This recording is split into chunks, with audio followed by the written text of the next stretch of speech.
Hello and welcome to the Info Assault. My name is Thomas James Arelis Carpenter, and I have a story to tell you.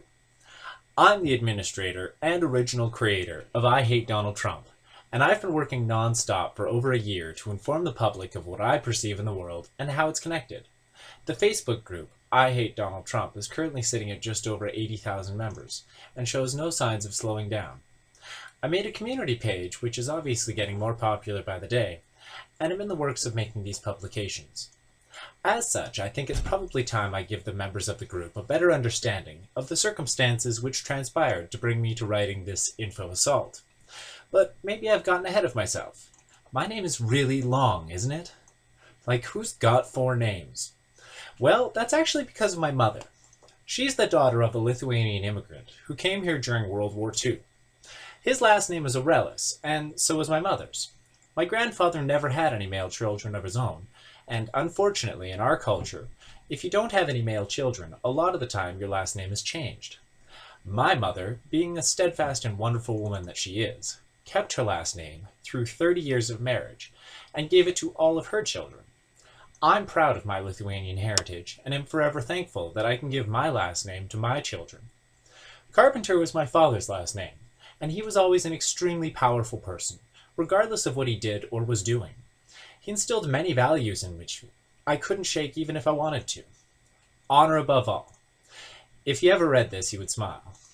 James was my grandfather's first name, and my dad always wanted to name his first son Thomas James.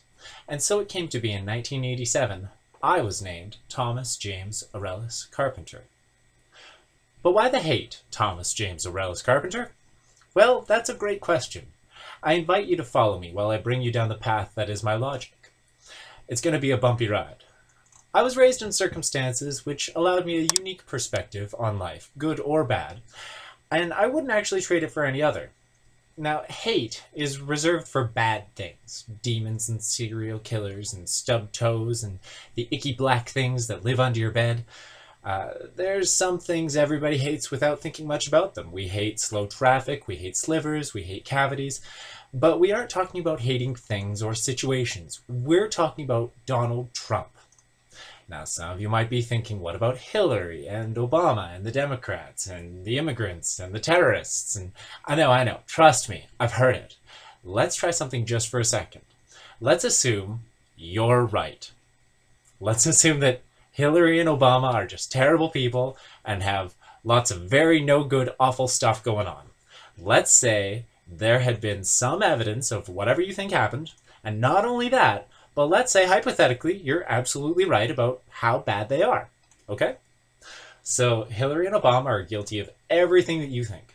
Now, does that change Adolf Hitler's crimes at all? Of course not. That's a silly question, but it's meant to make you think. It doesn't matter what Hillary or Obama or the Democrats or anybody else did if we are evaluating Donald Trump and his failures. Now, some of you might be thinking that, no, we shouldn't hate anything. Now, you might think you don't hate slow traffic. You don't hate slivers. You don't hate cavities or demons or serial killers or broken toes or anything. And you're just happy and content. And you think that everybody should just mind their own business. You know, I actually agree with you. Ideally. Now, if you ask somebody that knows me really well, I could be just about the happiest person that you'll ever meet. But I'm also not the type of person that you want to see in a bad mood. I really don't mind things like traffic and injuries and bad stuff happening. But what I do mind is when bad stuff keeps happening, specifically, intentionally, systematically, precisely planned, and executed expertly. Some values you can't shake, even if you want to. Now, Donald Trump has a consistent and predictable attitude towards almost everything, and it's not, generally speaking, good reactions which are produced when he's the catalyst. If I had to make an analogy, he's what happens when you lick the spoon, put it back in the yogurt, and let it sit.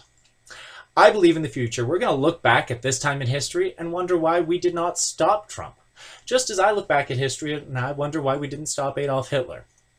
Now, there's much to be discussed, and I'm sure you all have many questions, which I will be answering. I will continue to write and create podcasts as necessary until my conscience has been appeased that we have done everything that we could to fix the world. I'll be back in Chapter 2.